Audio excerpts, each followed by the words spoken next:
তো আজকে আমরা চলে এসেছি সদাগর রিসর্ট। যেখানে আমরা আছি তার সব থেকে প্রিমিয়াম রুমটা।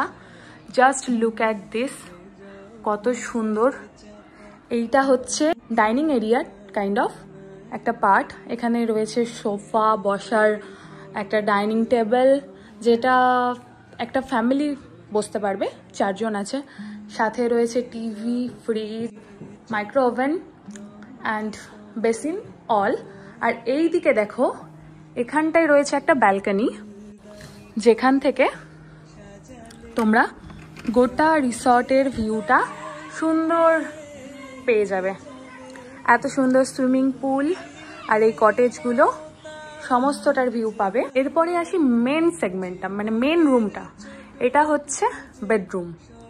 বেডরুমটা জাস্ট দেখো কি সুন্দর, ওম শান্তি ওমের মতো বেড, যেরকম শাহরুখ খান চেয়েছিল। অ্যান্ড এই যে টিভি, এখানেও একটা, এখানে ওয়ার্কিং স্পেস। এখান থেকেও রয়েছে এত সুন্দর একটা ভিউ।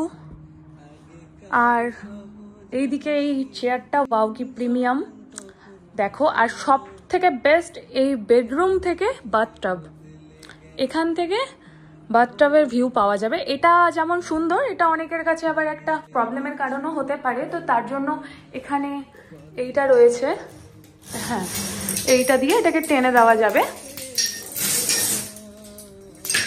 এটাকে টেনে দিয়ে সম্পূর্ণটা ফেলে দিয়ে সুন্দর থাকা যাবে। আর এর উল্টো দিকে রয়েছে এরকম একটা বেসিন প্লাস এরকম হিউজ সাইজের একটা মিরর। এখানে আমাকে দেখে নাও একটু কেমন লাগছে। আর এত সুন্দর ওয়ার্ড্রপ রয়েছে, অনেকটা স্পেস ওয়ার্ড্রপগুলোতে রয়েছে। এখানে এই যে ডাইনিং এরিয়াটাতে রয়েছে আরও একটি বেশ বড় সাইজেরই একটা বাথরুম। এখান থেকে রয়েছে আরেকটা ব্যালকনি। এটা থেকে পেছন দিকটার, রিসর্টের পেছন দিকের ভিউটা দেখা যাবে। বেশ ভালো লাগলো আমার। তোমাদের কেমন লেগেছে অবশ্যই জানাবে। যাদের ভালো লাগবে, ইন ডিটেল ভিডিও আসছে সম্পূর্ণ রিসর্টটার, তোমরা সবাই চেক করে নেবে। ডেসক্রিপশানে রিসর্টের নাম্বার অ্যান্ড সমস্ত কিছু দেওয়া থাকবে।